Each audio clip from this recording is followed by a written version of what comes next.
कोकणातील गावाचा मुख्य चौक म्हणजे गावांच्या स्पंदनांचे केंद्र.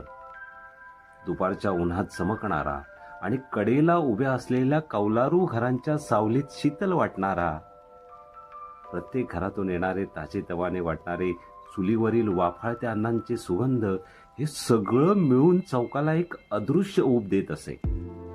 सकाळी शेतात जाणारे शेतकरी काका चौकातच पाऊस पिकाची चर्चा करीत, शाळकरी मुलं धावत सुटत आणि संध्याकाळी अंगणात बसलेल्या आजीच्या गोष्टी ही गावाची परंपरा पुढे नेत.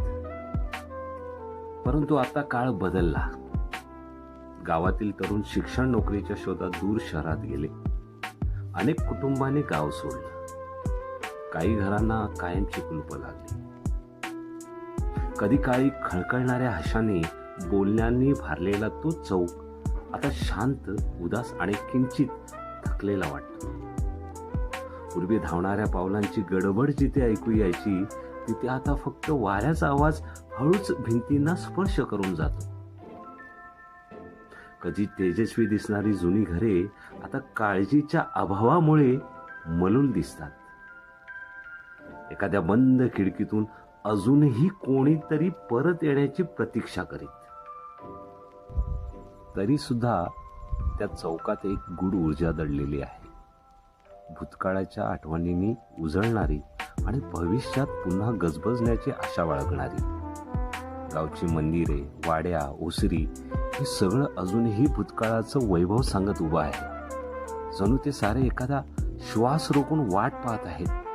कोणीतरी येईल, पुन्हा कोणीतरी येईल, अंगण झाडेल, भिंतींना रंग देईल आणि चौकातील अंधारात गुडूप झालेल्या दिशांना पुन्हा त्या जुन्या आवाजाने भरून काढेल.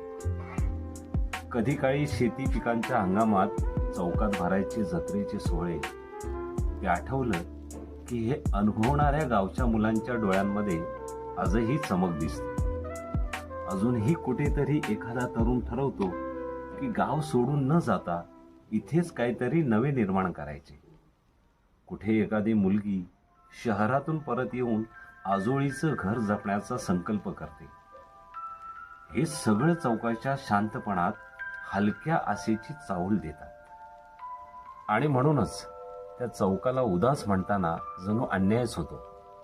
तो खरं तर एका दीर्घ श्वासाच्या मध्यभागी आहे.